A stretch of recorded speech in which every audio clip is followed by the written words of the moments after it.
نحمده ونصلي ونسلم على رسوله الكريم اما بعد فاعوذ بالله من الشیطان الرجیم بسم اللہ الرحمن الرحیم۔ آقا کریم صلی اللہ تعالیٰ علیہ وآلہ وسلم ممبر شریف بنوانے سے پہلے کھجور کا تنا تھا جس کے ساتھ ٹیک لگا کر آپ خطبہ ارشاد فرمایا کرتے تھے۔ پھر جب ممبر بنوایا گیا تو آقا کریم صلی اللہ تعالیٰ علیہ وسلم ممبر پر جلوہ فرما ہو کر خطبہ ارشاد فرمایا کرتے تھے، اور جب پہلی مرتبہ تنے کو ہٹایا گیا وہاں سے تو آقا کریم صلی اللہ تعالیٰ علیہ وسلم نے نئے ممبر پر آقا کریم صلی اللہ علیہ وسلم تشریف فرما ہوئے تو وہ جو پرانا تنا تھا کھجور کا جو بطور ممبر استعمال کیا جاتا تھا، جب وہ دور ہوا آقا کریم صلی اللہ علیہ وسلم کی ذات کے ساتھ تو وہ سسکیاں لے کر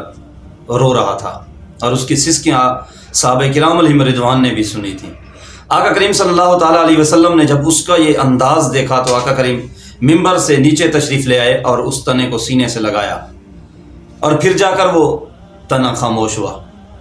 جب یہ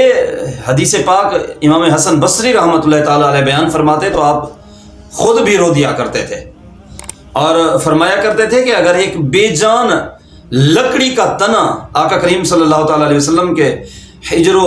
آقا کریم کے ہجر و فراق میں اگر اتنا روتا ہے، سسکیاں لے کر روتا ہے، وہ آہو بکا کر کے روتا ہے، تو پھر ہم جو صاحب جان ہیں، انسان ہیں، ہمیں بدرجہ اولا آقا کریم صلی اللہ علیہ وسلم کے عشق میں رونا چاہیے۔ اور مفتی احمد یار خان نعیمی رحمۃ اللہ تعالیٰ علیہ میرات المناجی کی 8ویں جلد میں ارشاد فرماتے ہیں کہ آقا کریم صلی اللہ تعالیٰ علیہ وسلم کے عشق و محبت میں رونا یہ اس امت کی خاصیت ہے، ہماری یعنی آقا کریم صلی اللہ علیہ وسلم کی امت کی خاصیت ہے کہ ہم آقا کریم صلی اللہ تعالیٰ علیہ وسلم کے عشق میں روتے ہیں۔ یہ امت روتی ہے، بزرگان دین روتے ہیں، اور ہمیں رونا بھی چاہیے۔ اس سے پہلے کی امتیں اپنے نبیوں کے عشق میں اس طرح رویا نہیں کرتی تھیں۔ اللہ کریم کی ذات ہمیں آقا کریم صلی اللہ تعالیٰ علیہ وسلم